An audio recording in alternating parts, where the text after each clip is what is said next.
So with this pregnancy, I am within this first year of being a bereaved mom. And I think time has played a particularly interesting, or it's been a very interesting dynamic in this pregnancy, with this juxtaposition of being a very newly bereaved parent, but also an expecting mom simultaneously. And I know personally, my son passed away on October 22nd, 2019. For me, that date of the month is always very difficult. With each month, I commemorate the fact that my son passed on the 22nd of each month, and that passage of time is just, it's always incredulous to me that how is it possible that he's been gone for an additional month. It's been 9 months now, and I cannot believe it. And then you also have the duration of your pregnancy, in this interesting dynamic, happening all along these time milestones passing, to commemorate the duration of how long my son has been gone for. And so, the pregnancy is measured in terms of weeks. And so it's just been interesting to go through each of these, trimesters and weeks passing in the pregnancy, and that being kind of transposed on top of this bereaved time period.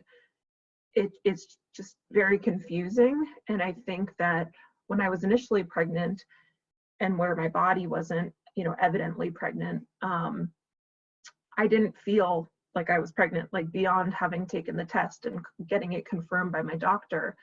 I didn't really feel like I was pregnant. I just kind of was still in the tunnel vision of my son just died.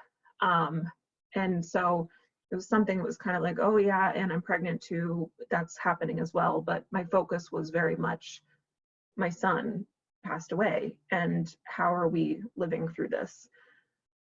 And I remember, as my clothes started to get a bit tighter, and when I felt the baby kick for the first time and move in there, I was just kind of awestruck that, oh my goodness, like this is really happening. I'm having this baby, this baby is in my body. And there's a rush of emotions with that, because there's something about, for me personally, I have a really hard time grappling with the fact that, through this pregnancy, this is my third pregnancy, and I'm kind of going through the same experience right now of being pregnant with one living child in the home.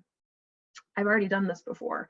Andy was in the home when Zach was in my belly, and now Zach's in the home when this child's in my belly. And so we already have all the stuff, to introduce a second child into the home. And it's just bizarre, because I'm not having even that typical, this is my next child experience of like moving from one child to two, because I've already had that experience. And even, well-meaning family members have said to me, well, just you wait, it's so difficult, like moving from one kid to two can be so challenging.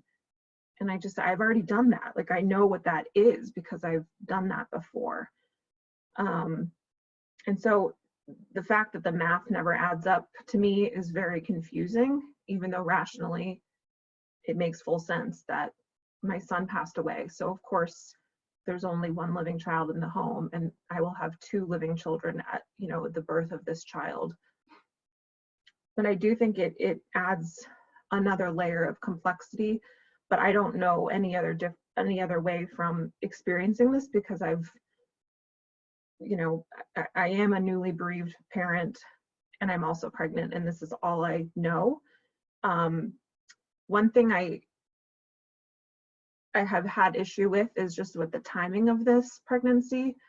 I think it didn't really click in my head until I was actually in a support group for bereaved parents, thinking about when this baby is due, which he's due in September, which is the birth month of Andy. And so, I started to have anxiety over, well, is Andy gonna feel like I'm replacing him, wherever he may be, is he going to feel like I'm replacing him, you know, because we had this baby, you know, that's going to be born in the month of September, which is Andy's month. And then also it's so close in proximity to Andy's, you know, death day as well in October. And so I'm anticipating already, you know, I think I've always had issues with the seasonal changes because so much of my son's life was dictated with these moments of trauma that, you know, the fall air brings up feelings to me. Snowing brings up feeling. I remember each hospital admission